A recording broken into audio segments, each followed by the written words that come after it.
자, 오늘은 간슬개 32쪽 가겠습니다. 갑자기 조용한 척 하는 거 이거 뭐야 이거? 간슬개 6에 32쪽을 하겠다. 32쪽. 그러면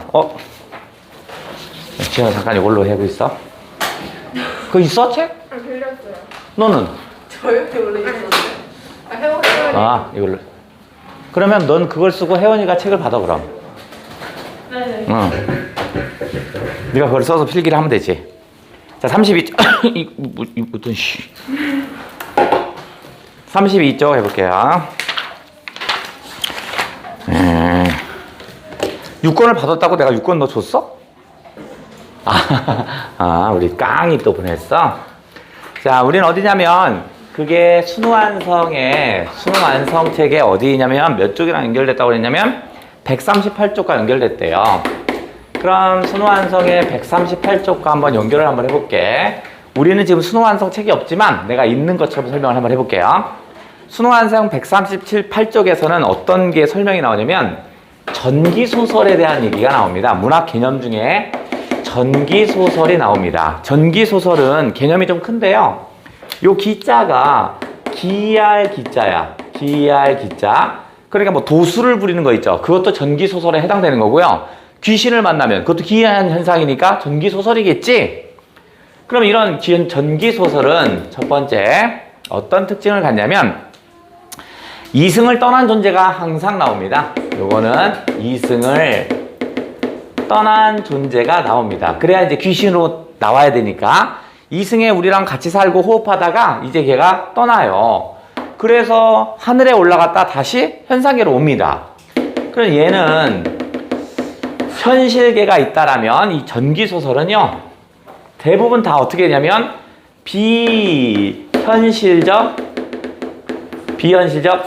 현실이 아니니까 이계라고 해볼게요.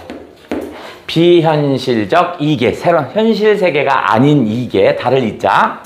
그러면 이런 전기소설은 반드시 거기에 뭐가 나오냐면 만남의 매개물이 있어요. 만남의 매개물이 연결이라고 하자. 그래도 부드럽겠다. 연결의 매개물이 반드시 나와. 그러니까 전기소설의 일반적인 특징이니까 항상 어떤 걸 물어볼 거냐면 이 연결하는 게 뭐냐 이걸 물어봅니다. 전기소설은 항상 연결하는 게 나오니까 저 연결되는 부분을 물어볼 거야. 다음 세 번째. 자, 세 번째는 대부분 이런 귀신이 나오면 귀신이 다시 저승으로 올라가요. 그래서 대부분 다 뭐냐면 비극적인 결말로 끝나는 특징을 갖습니다. 요게 일반적인 전기소설입니다. 이게 일반적인. 그럼 일반적이란 말을 쓴다는 것은 일반적이지 않은 거 설명하려는 거겠지? 일반적이지 않은 게 언제부터 나타나기 시작하냐면 조선 후기부터 간간히 나타납니다. 조선 후기부터 거의 예외 같은 것들이 나오기 시작해요. 조금씩 예외 작품들이. 요 1, 2, 3의 조건에서 조금씩 멀어지는 것들이 생겨요. 그게 오늘 배울 하생기우전입니다. 그게 오늘 배울 하생기우전인데 언니야 필기를 하지 않겠느냐? 왜 멀뚱멀뚱 쳐다보고 있느냐? 자, 여기 이렇게 나옵니다. 하생기우전 이렇게 나와. 하생은 등장인물을 얘기하고요. 하생이라면 하씨, 요즘 말하면 하선생, 하씨 뭐 이런 거. 기는 기이할 기자에 만날 우자입니다. 그러니까 기우는 기이한 만남입니다. 기이한 만남을 기우라고 그래요. 그럼 누구를 만날 거냐면 귀신 만날 거야. 그런데 귀신 나오는 것 중에서 부부인데 부부가 다 죽은 귀신 얘기가 있어요. 그걸 우리 뭐라고 하냐면 혼례를 치르지 못하고 귀신된 이야기 있잖아. 그걸 명혼소설이라고 합니다. 명혼소설이라고 그래. 그런 것만 따로 혼례를 치르지 못하고요. 어두울 명자야. 그죠? 그러니까 혼례가 어두워졌다는 얘기 뭐냐면 혼례를 치르지 못하고 같이 죽은 거야. 부부가 같이 죽은 거 있죠? 그런 걸 명혼소설이라고 그래요.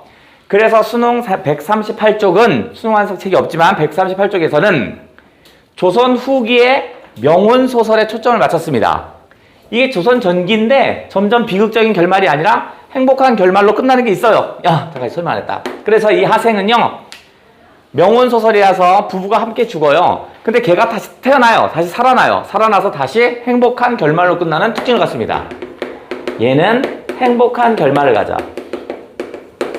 그래서 조선 전기의 일반적인 전기소설과는 좀 다릅니다.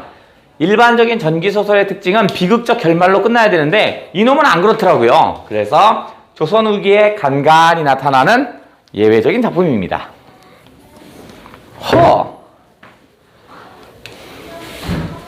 자, 이게 1번. 이게 1번이었다면 2번은 전체 얘기를 한번 해볼게요. 2번. 인물도를 설명해 볼게요. 인물도를 설명하면 전체 내용도 함께 나오겠지. 자, 일단 우리의 주인공은 누구냐면 하생이 주인공이었죠. 하생은요 되게 가난했습니다. 무척 가난했어요. 무척 가난해. 하지만 글재주를 포함하여 모든 재주가 엄청 뛰어납니다. 재주는 엄청났어요. 그래서 시험을 보면 맨날 1등입니다. 그런데 관직에 올라가지 못해요. 왜냐면 있는 집 자식들의 부모가 어떻게 해서 다 백을 써서 다 관직에 올려놓는 거야. 그래서 얘는 못 가요. 결국 얘는 뭐냐면 불공정한 인재등용의 피해자입니다. 인재등용의 피해자야. 그렇다면 이 소설도 불공정한 인재등용을 간접적으로 비판했어요. 이 말이 되는 거야. 불공정한 인재등용에 대해서 간접적으로 비판하는 거야. 왜냐면 이런 소설을 통해서 얘기하는 거니까 간접적인 비판이겠죠.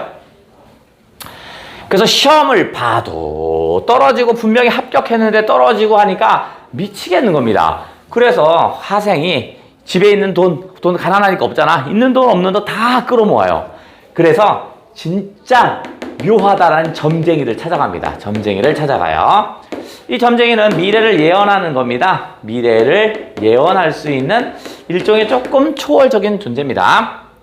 점쟁이한테 가서 하생이 나 언제 나는 출세합니까? 라고 물어봐요. 근데 점쟁이가 너의 점괘를 쳐왔더니 너는 곧 출세를 할 건데 여차여차한 곳에 가면 여자가 있어. 그 여자를 만나면 넌 출세를 언제 할 거야? 딱 알려줍니다. 오호, 얘는 좀 특이한데. 얘는 사랑과 그 다음에 세속적 욕망 실현에 도움을 줍니다. 우리가 보통 초월적 존재라고 하면 어떤 깨달음을 주거나 가르치거나 가르침을 주거나 마치 선생 같은 그런 느낌이잖아. 근데 얘는요 그거가 좀 달라요. 넌 며칠간 언제 가면 사랑할 수 있고 너 언제 가면 관직에 올라갈 수 있다 이런 얘기를 하는 거야. 그러니까 다른 작품과 달리 초월적 존재가 세속적 욕망 실현을 하는데 도움을 주고 있습니다. 사랑도 일종의 세속적 욕망이니까, 그죠? 그러니까 보통 초월적 존재라면 뭐 가르침을 주거나 깨달음을 주거나 이런 존재인데 이 작품은 그렇지 않더라고요. 그래서 세속적 욕망 실현에 도움을 주는 그런 놈이었다. 그래서 말한 대로 가봅니다. 그랬더니 와우! 엄청 예쁜 애가 있어요. 여인을 만납니다. 한눈에 반합니다. 엄청 예쁩니다. 그러니 어떻게 해요? 참을 수가 없죠? 그래서 하룻밤 사랑을 나눕니다. 근데 걔가 어디냐? 바로 무덤에서 만납니다. 처음에는 무덤인지 몰라요. 그리고 나서 어떻게 해요? 그냥 집이러니 하고 생각해서 만났는데 거기가 무덤이었어요. 그럼 전기소설은 항상 뭘 물어본다고 그랬어요? 현실계와 비현실적 이계를 연결하는 지점이 있다고 그랬죠? 그놈이 나온다 그랬잖아. 얘는 연결하는 지점이 어디야? 바로 무덤이었죠? 무덤. 연결하는 지점은 무덤이었네. 자, 여인이 무덤에서 3일간의 뜨거운 사랑을 합니다. 그죠? 그리고 나서 얘가 얘기합니다. 나는 뭐 하는 사람이냐면 귀신이야. 죽은 지 4일 됐어요. 3일째입니다. 자, 그러면서 여인이 얘기합니다. 저 사실은 나는 죽은 지 3일 된 여잔데 내 소원을 들어줄 수 있어요? 근데 여인이 너무 예쁘거든요. 하생이 물론 들어주지. 내가 그렇게 이쁜 애를 만났는데 해요. 그럼 내가 뭐 할 거냐면 금척이 있는데 이 자를 가지고 시장에 가서 가지고 있으면 어떤 일이 벌어지더라도 꼭 가지고 있어야 돼요. 얘기합니다. 옛날에 매장은 어떻게 했냐면 사람이 죽으면 그 사람이 잘 쓰는 사물들을 같이 묻어줍니다. 그래서 심지어 왕이 묻히면 누구도 묻혀요. 산 궁녀도 막 묻히잖아. 그죠? 어쨌든 간 여인이 가지고 놀던 금척, 금자가 있나 봐. 그래서 하생이 얘가 얘기한 대로 바로 금척을 들고 시장으로 갑니다. 시장으로 갔더니 분명히 이 금자는 여인이 가지고 있었고 그다음 묻어졌거든요. 그래서 여인의 하인들이 이렇게 보더니 우리 주인 하실 건데 그거 어디서 났어 하면서 너 무덤을 도구로 했지 하면서 후드러 팹니다. 그랬더니 하생이 막 터지면서 너희 주인어른께 나를 데려다 줘라 라고 합니다. 그래서 막 때리면서 데려가요. 그랬더니 이 여인의 아빠가 누구냐면 시중입니다. 시중은 벼슬 이름인데요. 고려시대의 가장 높은 벼슬아치야.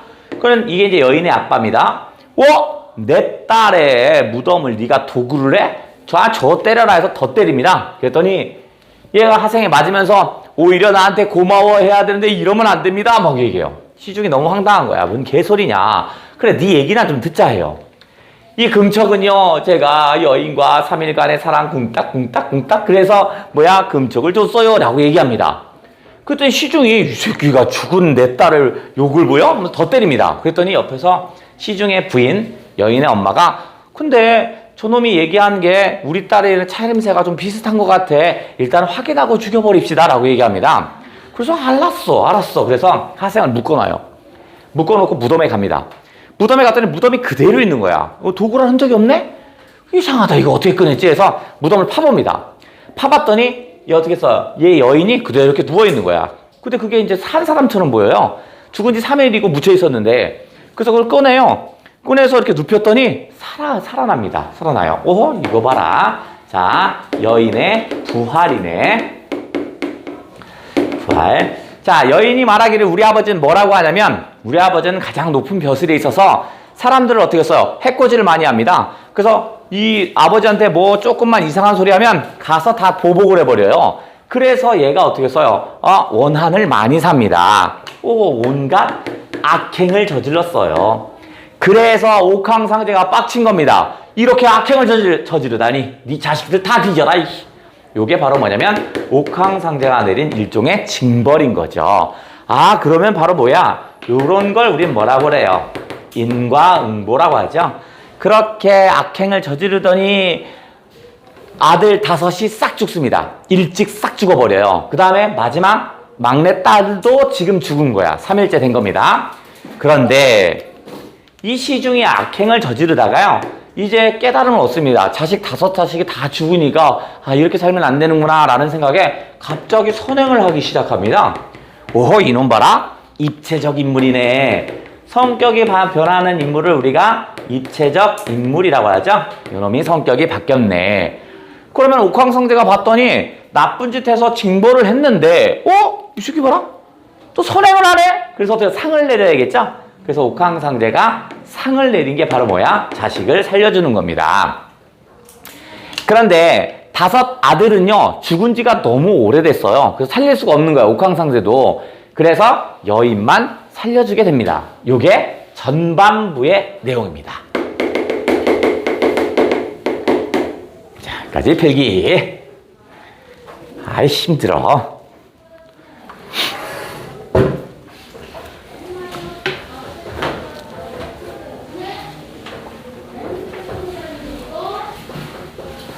다 했어? 조금 덥지 않느냐?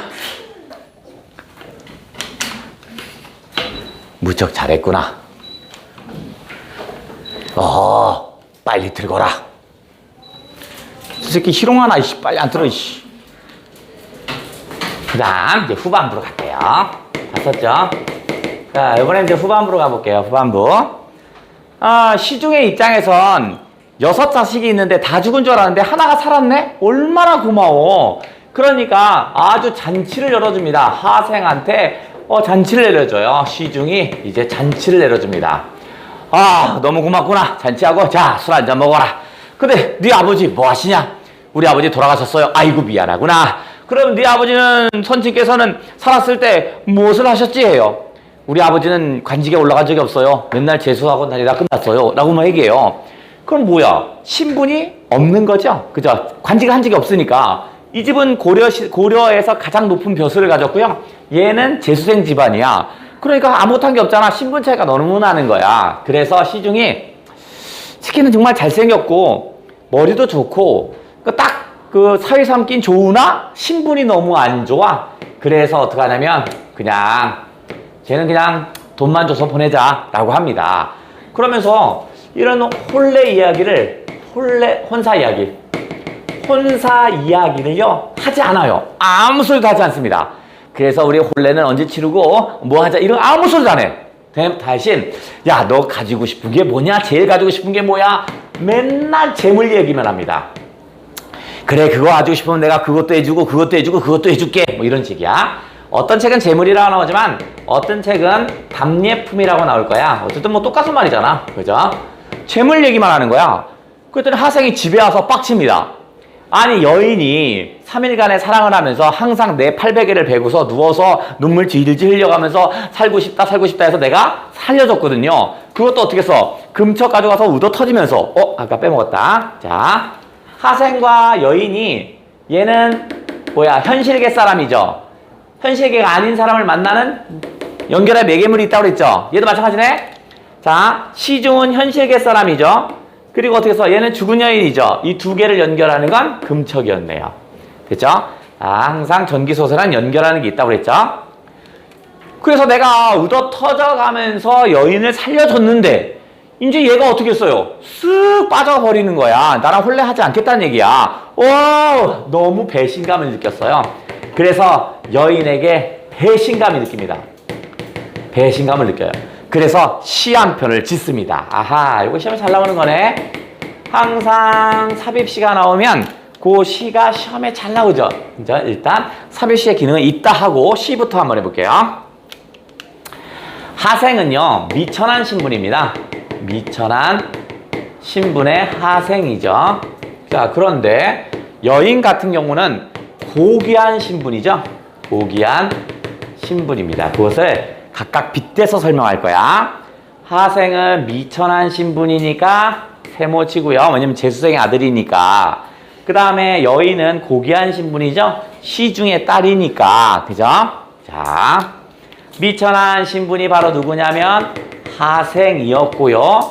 고귀한 신분이 누구냐면 여인입니다. 근데 하생이 얘기합니다.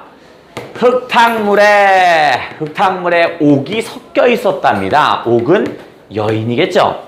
그런데 어떻게 해서 옥은 변함이 없는 겁니다. 흙탕물에 옥이 묻었다고 해서 옥의 가치가 떨어지지 않죠. 그죠? 그러니까 이 여인은 나 같은 미천한 신분의 하생을 만나봐야 아무 피해가 없다는 얘기입니다. 그럼 이 여인은 어떻게 하냐면 새 중의 왕, 봉황새 같은 새입니다. 나는 그냥 이는 잡새, 아주 잡새, 난새, 아주 그냥 하찮은 새입니다. 결국 어떻게 써요? 흙탕물과 난새가 하찮은 자신을 의미하고요. 옥과 봉황새가 바로 고귀한 신분인 여인을 얘기하겠죠. 완전 대비되네. 그러면서 어떻게 써? 여인을 원망합니다. 그래, 내가 살려줬더니 그렇게 도망가? 좋냐? 이거야. 그게 여인에 대한 원망을 하죠. 너 다시는 못 보겠구나. 그래, 널 볼 수 있는 건 꿈에나 볼까 하느라. 이렇게 얘기합니다. 이 시를 주면서 하생이 여인의 유모에게 줍니다. 유모가 전달해 줍니다. 여인이 보더니 아니, 우리 아버지가 왜 나의 생각과 상관없이 이런 딴 일을 한 거지? 막 고민을 합니다. 하생은 왜 이런 걸 줬냐면 시중이 혼사 얘기를 하지 않고 재물 얘기만 한 건 여인이 시중의 의견, 부탁을 해서 이렇게 했다고 생각하는 거야. 그랬더니 여인이 나는 하생이랑 결혼하고 싶은데 아빠가 지금 이렇게 한 거잖아. 그래서 여인이 다시 시중에게 시를 씁니다. 다시 삽입시. 자, 뭐라고 하냐면 여인은 공강에 홀령이 있답니다. 공강은 수업 중간중간에 비는 시간, 그 공강이 아니고요. 여자 이름입니다. 공강. 근데 이 공강은 어떤 거냐면 남편이 일찍 죽어요. 그래서 이 공강의 엄마가 재혼을 시키려고 합니다. 그냥 너무 일찍 남편이 죽었으니까. 그러니까 뭐 결혼한지도 다 표도 안 날 정도야. 사람이 모르는 거야. 누구랑 결혼했는지도 잘 모르는 거야. 그런데 공강이 나는 남편 지아비를 모셨는데 어떻게 재혼을 할 수 있겠느냐. 그래서 자살해버리겠다고 합니다. 그래서 얘가 이러는 거야. 내 마음에 공강의 홀령이 있어 그와 함께 하고자 합니다. 이렇게 합니다. 이거 뭔 개소리야. 그와 함께 하고자 한대요. 이 말은 무슨 말이야? 나는 남편이 있고 그 남편이 있음에도 불구하고 딴 남자랑 결혼하게 한다면 난 죽겠다는 얘기죠. 그럼 그 남편은 누군데? 하생이겠죠. 그죠? 오호, 그래. 그랬더니 딸이 죽는다고 하는데 어떤 아빠가 그래 뒤져라 이렇게 하는 사람이 어디 있냐. 그죠? 그러니까 어떻게 써? 아빠가 결혼을 승낙합니다. 그래, 내가 잘못 판단했구나. 결혼을 허락합니다. 그리고 나서 어떻게 써요? 둘이 결혼을 합니다. 이제 행복한 결말이야. 어떤 만에서 행복한 결말이냐면 얘가 상서령이라는 벼슬까지 올라갑니다. 상서령의 벼슬에 올라가고요. 그죠? 그 다음에 상서령의 벼슬에 올라가고 두 아들을 낳아서 행복하게 지냅니다. 두 아들을 낳았어요. 그래서 행복한 결말을 갖는다라는 게 전체 이야기입니다.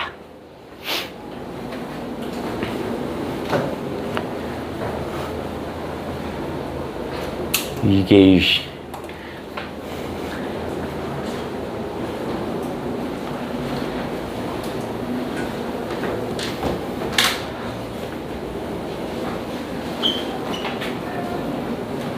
자, 그러면 자, 여기서 아까 삽입시 이게 여기까지 나오던가? 나오냐?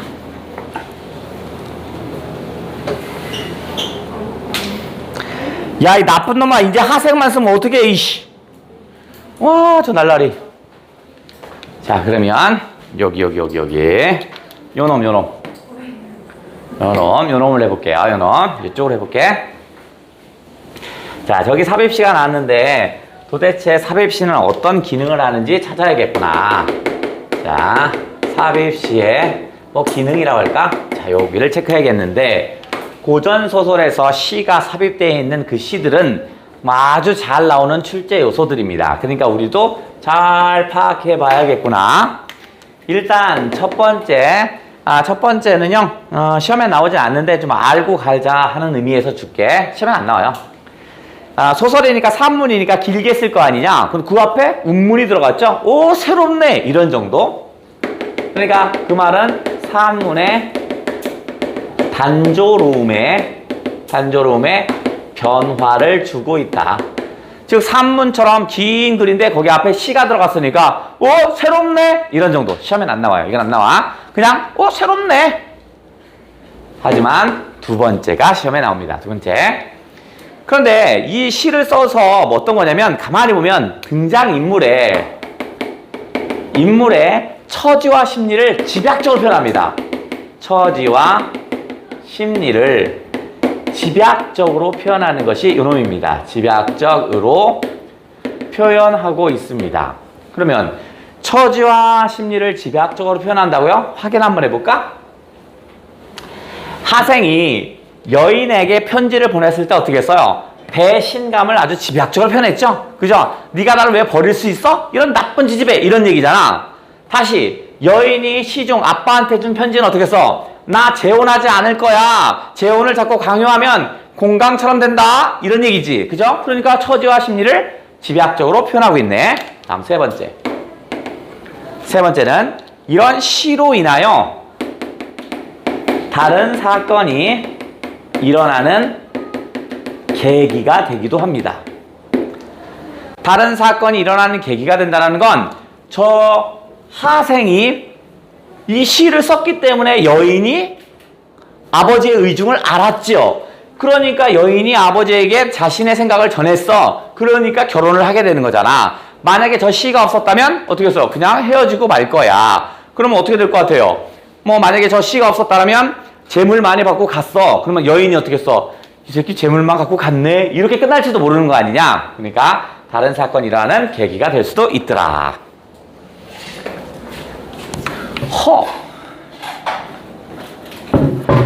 자, 그러면 우리 책을 좀 슬쩍 보세. 아유, 저 깡통 소리가 자꾸 나. 자, 고려 때 하생이라는 사람은, 그럼 하생 동그라미, 우리가 고전소설 같은 거, 현대소설 볼 때는 등장인물의 동그라미를 치면서 간다고 그랬잖아. 그럼 하생 동그라미 땅. 재능이 뛰어나서나 그 인물의 정보는 밑줄이죠. 재능 뛰어나 밑줄. 입신하지 못해 밑줄. 정보들이 다 나왔네. 하생 똘똘이지만 입신하지 못했어요. 관직에 오르지 못했다고요. 점쟁이를 찾아갑니다. 점쟁이 동그라미. 근데 이 점쟁이는 좀 특이한 지점이 있다고 그랬죠. 어떤 면에서 보통 초월적인 존재들은 깨달음이라든가 가르치는 존재인데 얘는 세속적인 욕망을 도와준다고 그랬죠. 그거 기억나시지? 점쟁이를 찾아갑니다. 그는 점쟁이 말에 따라 한 미인을 만나 인연을 맺습니다. 미인 동그라미. 새벽녘이 되자 여인은 하생의 팔을 베고 누운 채 크게 흐느끼며 울었습니다. 하생이 놀라 말하기를 이제 막 좋은 인연을 맺었는데 갑자기 이러는 것은 무슨 까닭입니까? 하였다.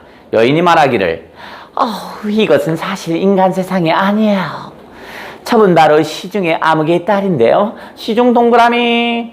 사람이 나왔으니까 죽어 이것에 묻힌 지 사흘이 지났어. 밑줄 칠게요. 죽어 묻힌 지 사흘. 귀신. 우리 아버지께서는 올해 요직을 차지하고 계시면서 사소한 원한까지도 복수를 하여 사람을 많이 해쳤기 때문에 이게 뭐죠? 이게 악행을 저지른 거였죠? 그죠? 악행. 애초에 아들 5과 딸 1를 두셨는데 5 오빠들은 아버지보다 먼저 요절했고 이게 징벌이죠. 징벌. 그래서 인과 응보가 드러난 거야. 제가 홀로 곁에서 모시고 있다가 지금 또 이렇게 되었어요. 어제 옥황상제께서 저를 부르시어 명하시기를 네 아비가 큰 옥사를 심리하여 죄 없는 사람 수십 명을 완전히 살려주었으니 죄 없는 사람 수십 명을 살려줬다? 이게 선행이죠. 이제 선행을 한 거야. 지난날에 남을 중상하여 해쳤던 죄를 용서받을 수 있게 되었다. 5 아들은 죽은 지가 이미 오래되어 어찌할 수가 없고 너를 다시 인간 세상으로 돌려보내야 되겠다 했어요. 저는 절을 하고 물러나왔어요. 기한이 오늘까지인데 이 기한을 넘기면 다시 살아날 가망이 없어요. 오늘 난군을 만나게 된 것도 역시 운명이에요. 영원히 좋은 사이가 되어 평생 난군을 모시며 뒷바라지하고자 하는데 난군께서 허락해 줄 거예요. 허생은 울먹이며 말했습니다. 그 말이 사실이라면 응당 목숨을 걸고 그렇게 할 거야. 왜냐면 예쁘거든요. 하였다. 그 다음에 중략된 게 뭐였냐면 아까 금척 이거죠. 금척을 가져가서 가시면 우리 아버지를 만날 거고요. 어쩌고저쩌고 그거 이제 그 중략된 거야. 그리고 나서 이제 어떻게 했어? 아버지 만나서 하생이 얘기합니다. 그죠? 그랬더니 드디어 지금까지 있었던 일을 모두 말하니 시중이 부끄러운 얼굴로 한참 있다가 말하기를. 왜 부끄러운 얼굴이냐면 사람들 다 듣는데 지금 자기 딸이 뭐 했다는 얘기야. 생전 처음 보는 남자와 3일간을 지냈다니까 얼마나 부끄럽겠어. 어찌 이런 일이 있을 수 있단 말인가 했습니다. 비복들도 서로 돌아보며 찬탄하지 않는 리가 없었습니다. 이게 뭔 일이야. 엄마 3일간 뭐 했대? 이런 얘기 했겠지. 주령 안에서 흐느끼며 말하기를. 그 사람 누구냐면 엄마입니다. 엄마. 여인의 엄마. 이를 헤아리기 어려우니 확인해보고 죄를 주어도 늦지 않을 것 같아요. 서생이 글 읽는 사람 하생을 얘기하는 겁니다. 하는 말을 들으니 우리 딸이 살았을 적의 용모와 복장과 똑같아요. 필시 틀림없을 거예요. 했습니다. 시중이 말하기를 그래 즉시 삼태기와 삽을 준비하고 가마를 대령하거라. 내가 직접 가봐야겠다. 노비 몇 명을 남겨 하생을 지키게 하고 왜냐면 거짓말이면 죽여버려야 되니까 무덤으로 갔습니다. 이것도 시험 문제가 나온 이유를 알겠죠? 전기소설은 현상계와 현실계와 이계를 연결하는 게 나온다고 그랬잖아. 그런 식으로 나온 거네. 무덤에 도착해보니 무덤은 전과 다름이 없었습니다. 이에 이상히 여겨 파보았다. 여인은 얼굴빛이 살아있는 것 같았고 전기적인 거죠. 기이한 현상이니까 전기성이죠. 가슴에는 따뜻한 기운이 조금 남았습니다. 죽은 지 3일이나 지났는데 따뜻한 기운이 있대요. 시중은 유모 할미를 시켜 여인을 앉게 하고 가마를 태워 집으로 돌아왔습니다. 무당이나 의원을 부를 겨를도 없어서 여인을 요동되지 않게 가만히 놔뒀는데 해가 저물 무렵 바야흐로 깨어났습니다. 부모를 보고 가늘게 흐느끼더니 조금씩 안정이 되었습니다. 부모가 물어봤습니다. 네가 죽은 뒤에 무슨 이상한 일이 있었더냐? 자는 꿈인 줄 알았는데 그게 죽음이었어? 이상한 일은 없었어요. 없진 않았죠. 여인은 그렇게 말하며 뭔가 수줍어하는 기색입니다. 그럴 수밖에 없죠. 분명히 하생과 뭔가 좀 있었죠. 부모가 재차 깨묻자 여인은 비로소 말을 했는데 하생이 했던 말과 꼭 맞았습니다. 온 집안 사람들은 무릎을 치며 놀랐습니다. 이렇게 되자 하생에 대한 예우가 퍽 좋아졌습니다. 며칠이 지나 여인은 평상시의 모습을 완전히 시끄러 새끼야. 너 어떻게 까먹었잖아 이씨. 완전히 회복했습니다. 시중이 성대한 잔치를 열어 하생을 위로하고 이에 집안 형편이 어떤지를 장가는 들었는지 물었습니다. 하생이 너 죽네 저거 이씨. 하생이 장가를 아직 들지 않았으며 아버지는 평원 고을의 유생이었답니다. 유생이었다는 건 아직 관직에 올라가지 못한 거야. 그럼 요즘식으로 얘기하면 그냥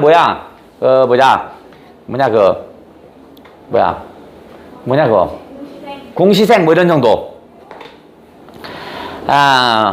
이미 오래전에 돌아가셨다고 했습니다. 시중이 고개를 끄덕여 안으로 들어가 부인과 의논했습니다. 새로운 부인 나왔으니까 사람 나왔으니까 동그라미. 하생은 용모와 기계로 보아 실로 보통 사람은 아니니 사위로 삼는 데 있어 무슨 망설임이 있겠소. 다만 집안이 우리와 맞지 않고 이게 바로 뭐야? 혼사장애 요소네요. 그죠? 신분 차이가 있어요. 집안이 안 맞는데요. 일도 또한 꿈같이 허탄하니 그죠? 믿을 수 없는 일이니 귀신과 사랑했다니까 어디 믿을 수 있어. 죽었는데 땅 팠더니 살았다 이게 믿을 수 있냐? 이번 일로 해서 그와 혼사를 이룬다면 세상 사람에게 괴이하게 여길까 염려되오. 내 생각으로는 그냥 많은 답례품을 주어서 재물이겠죠? 보답하는 것으로 끝냈으면 좋겠소. 부인이 말했습니다. 이 일은 태인께서 알아서 하실 일이니 부녀자가 어찌 관여하겠습니까? 남편이 알아서 하세요. 이런 얘기네. 하루는 다시 잔치를 열고 하생을 위안했는데 하생에게 원하는 바가 무엇인지 물으면서도 혼인 문제에 대해서는 한마디도 묻지 않았습니다. 하생은 분한 마음에 처소로 돌아와 가슴을 치고 속상해하며 여인을 약속을 저버린 것을 원망했습니다. 배신감이 든 거죠. 결혼을 한 다음에 아무 얘기도 안 하니까. 하생은 곧바로 절구 한 편을 지어 작은 종이에 쓰더니 여인의 유모 할미를 시켜 여인에게 전달해달라고 했습니다. 하생의 시는 다음과 같았습니다. 흙탕물 따위에 옥이 묻어도 옥은 변함이 없을 테고. 흙탕물은 바로 누구야? 바로 하생 같은 미천한 신분이죠. 세모. 옥은 고귀한 신분의 여인을 얘기하겠죠. 즉 흙탕물 따위가 묻어도 옥은 어떻게 써? 변질되지 않죠. 둥지로 돌아온 봉황새가 세중의 왕이네. 봉황새 동그라미. 난새 따위를 돌아보겠습니까? 난새 세모 나를 얘기하는 거네. 팔뚝 위에 눈물 자국 아직도 또렷한데 그죠? 요 나를 살려주면 우리 결혼할게요. 그런 얘기 했었는데 다만 이제 도리어 꿈에서나 보겠구나. 현실에서 넌 다시 하는 바 새끼야. 이런 말이겠네. 그러니까 배신감이 드러난 시였군요. 여인은 하생의 시를 보고 깜짝 놀랐습니다. 저간의 사정을 물은 뒤에야 비로소 부모가 하생의 마음을 쳐버렸다는 사실을 알게 되었습니다. 여인은 즉시 병들었다며 음식을 입에 대지 않았습니다. 단식투쟁하네. 그리고 뭐가 나오겠어? 이제 시를 쓰겠죠? 너 왜 이렇게 밥 안 먹니? 했더니 저는 공강에 홀령이 있어 그와 함께 할 겁니다. 아이고 자식이 죽는다니까 결혼을 허락한 그런 얘기가 뒤에 나오겠군요. 자 그러면 여기가 2번이었다면 이제 3번으로 해서 유사작품을 한번 해보자. 3번 유사작품을 한번 해보자. 자 일단 우리 뭘 할 거냐면 우리가 앞에 수능 특강도 했고 수능 완성도 있었나 봐. 그놈을 다 전체를 한번 비슷한 작품을 찾아볼게. 요건 뭐냐면 혼사장애 소설을 한번 찾아보자. 결혼하려고 하는데 꼭 결혼을 방해하는 인물들이 있는 이런 거. 이 작품에서는 결혼을 방해하는 요소가 뭐야? 신분의 차이였죠? 신분의 차이 어디서 많이 봤다? 뭐 있죠? 거시기가 쓴 거시기 작품에 보시면 누가 나와요? 김진사가 있고 그 다음에 궁녀인 누구? 궁녀 누구야? 누가 있어? 몰라? 좋아. 궁녀 얘가 있죠. 얘는 궁녀죠. 그래서 얘네 둘이 어떻게 했어요? 사랑을 하지요. 그런데 궁녀는 누구의 여자야? 왕의 여자죠. 누구냐면 안평대군입니다. 안평대군은 세종의 셋째 아들.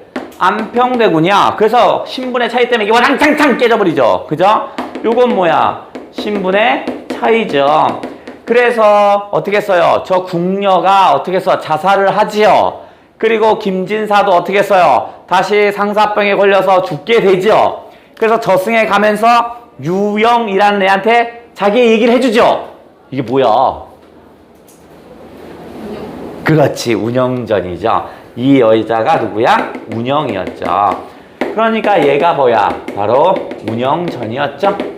우리 미상 선생님이 쓰셨죠? 미상 선생님이 쓰신 운영전입니다. 그죠? 어떤 면에서 공통점이냐면 이거 신분의 차이라는 공통점을 가졌군요. 엄마 배웠던 거네. 그지? 주연아 배웠지? 넌 뭘 배웠는데? 저런. 자, 그 다음에 뭐도 있었냐면 여자의 아버지가 도수를 잘 부려요. 그래서 어떻게 했어요? 이 한양에 있는 사람이 막 시기와 질투를 해서 어떻게 했어? 여기서 못 살겠다 싶어서 어디로 가? 구월산으로 올라가 버리죠. 그러면서 딸을 어떻게 했어? 버리죠. 남장에서 버리잖아. 그래서 남자애랑 같이 크죠. 근데 남자인 줄 알았는데 어떻게 해서 걔가 여자인 걸 어떻게 알아? 시를 통해서 여자인 거 알잖아. 그 작품이 뭐예요? 그 여자 뭐라고? 그렇죠. 매화전이죠. 오, 자다가 맞춰버렸네. 매화전이었죠. 걔가 매화가 바로 뭐야? 여자였잖아. 그죠? 시를 통해서 여자인 걸 알았던 그런 작품이 있었죠. 나중에는 어떻게 써요?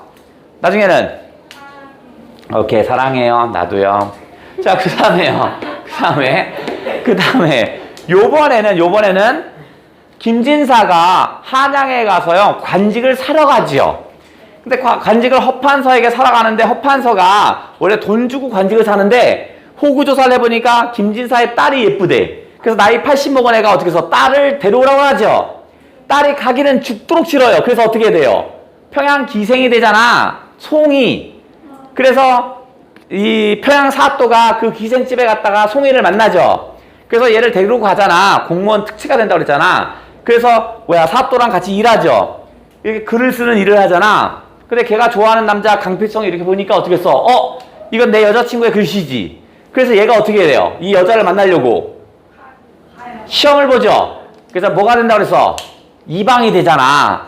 양반이고 이방은 중인계층이 가는 거거든. 요즘으로 말하면 한 4급 정도의 시험을 볼 수 있는데, 공무원 4급 정도의 시험 볼 수 있는데 공무원 10급을 본 겁니다. 왜? 여자친구 보러 가려고. 그러니까 신분을 어떻게 해서 오히려 다운이 돼버린 거야, 신분이. 그죠? 그래서 여자를 만나죠. 그래서 둘이 어떻게 해서요? 사랑하기요. 나도요. 그래서 어떻게 해요? 둘이 좋아하죠. 사랑을 합니다. 그리고 나서 어떻게 했어요? 사또에게 발각됩니다. 그랬더니 어떻게 해요? 사또가 이런 새끼 공무원 건물에서 사랑을 하다니 이 나쁜 새끼야 막 욕하잖아. 그랬더니 여자애가 울면서 막 얘기하죠. 허판서 흑흑흑흑 개새끼, 허판서 흑흑흑 개새끼 막 했잖아. 그러니까 사또가 이런 개새끼가 있단 말이냐, 내가 도와줄게 하고 나서 어떻게 해서 이 사또가 한양에다 상소를 올리죠. 한양에 있는 허판서는 개새끼요 이렇게 올려줘요. 그 임금이 딱 보더니 아니 허판서 개새끼, 허판서를 봉고 파직하라. 이게 뭐냐고. 그렇지, 채봉 감별고. 아이씨, 그럼 진짜 알면 빨리 얘기하지. 아, 힘들어. 채봉 감별곡이었습니다. 그러니까 올해 있는 수능 특강과 수능 완성에는 혼사 장애 소설이 총 4편이 실려 있는 거야. 운영전이 있었고, 매화전, 채봉 감별곡, 그 다음에 신광한의 하생기우전이 다 뭐에 해당된다고요?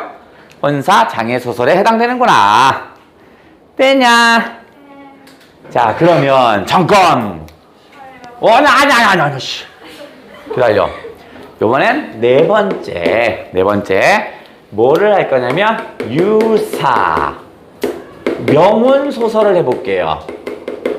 명운 소설은 아까 뭐라고 했냐면 부부인데 부부가 결혼을 하지 못하고 죽은 것들 얘기하는 거야. 그죠? 그 소설을 한번 해볼게요. 부부인데 결혼하지 못하고 죽었던 소설인데, 그러면 누구 걸 보냐면 김시습 걸 할 거야. 김시습. 이 김시습이라는 사람을 알면 이런 소설을 쓰는 이유가 있습니다. 김시습은요, 세종 때부터 세조까지 그때까지 살았습니다.